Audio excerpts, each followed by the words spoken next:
Hello everyone and welcome back to another episode of D&D CR Exposed. On today's episode we are looking at the Young Red Dragon from the Monster Manual 2025 edition. But before we get into that, let's take care of the business real quick. And that business is the tool here. If you'd like to get this tool for yourself and use to make some awesome custom monsters, then go to my Ko-fi link in the description below, click on that link, and get the tool completely for free. Or, if you feel so inclined to, you can donate.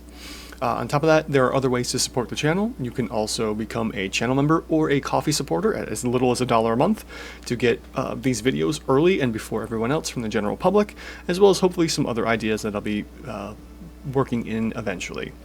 On top of that, there are classes, actual custom classes that I've made, as well as custom subclasses that you can download for free, beta test, and try out. There's also custom monsters for both Tales of the Valiant and 5th edition. Yes, one purchase or download or donation towards a subclass or a class works for both game systems. Now the monsters are a little different because I have to do the work from one to the other because they all have different rules. So a monster that I make for Tales of the Valiant isn't necessarily going to be used in 5th edition and vice versa because they are completely different.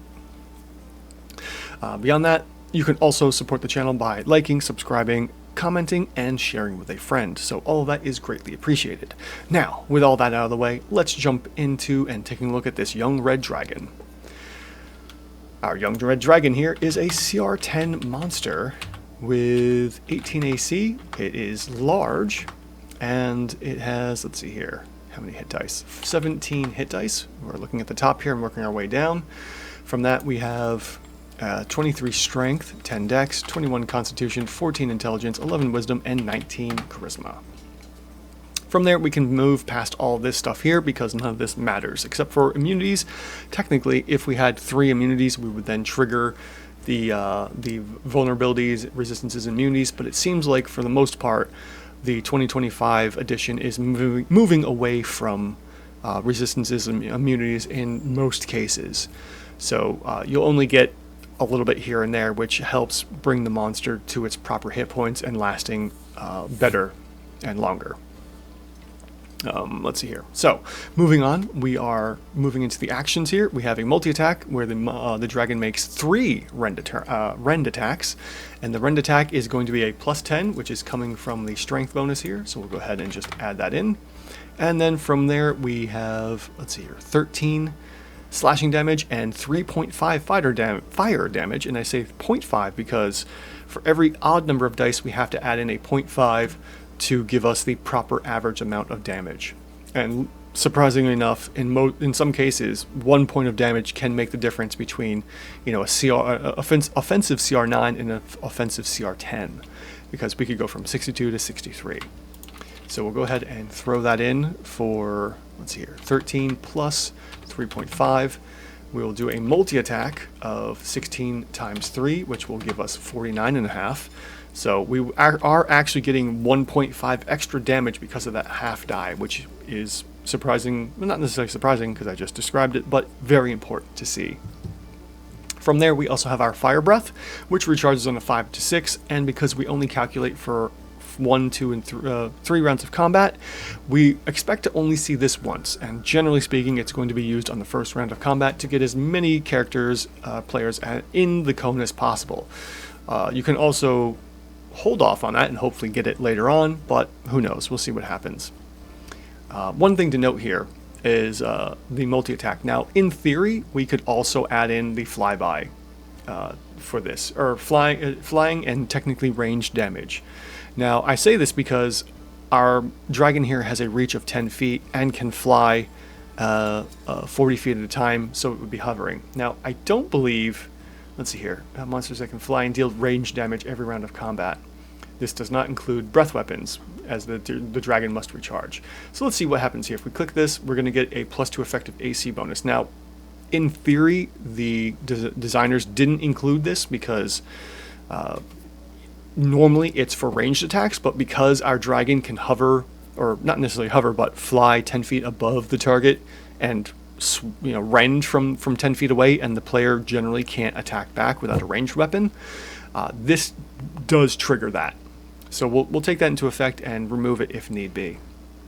And again, we'll see that because it's flying and technically has a ranged attack, we're getting a +2 effective AC bonus from that. Now lastly, we have the Fire Breath, and the Fire Breath has a DC 17, and failure results in 56 points of damage, which is a fireball. That's all that really is.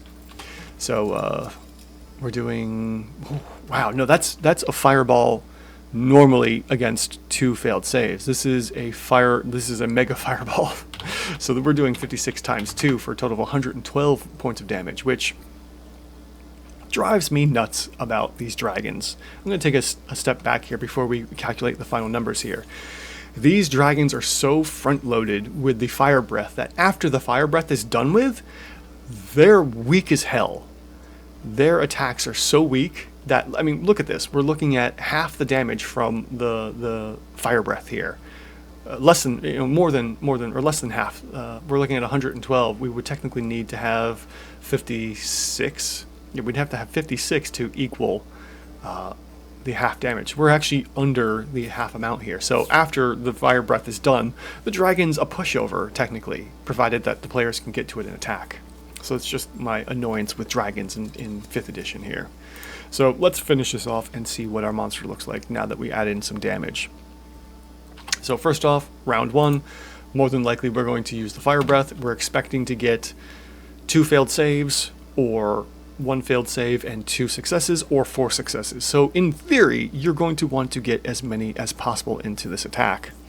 From there, we are going to then do our multi-attacks for every rounds 2 and 3, or if you used the Fire Breath on round 2, it doesn't really matter. But it turns out that our dragon is actually a CR 11 with everything that's going on here. So surprisingly enough, the dragon isn't that far off from the CR 10 that we were expecting, which is great to see.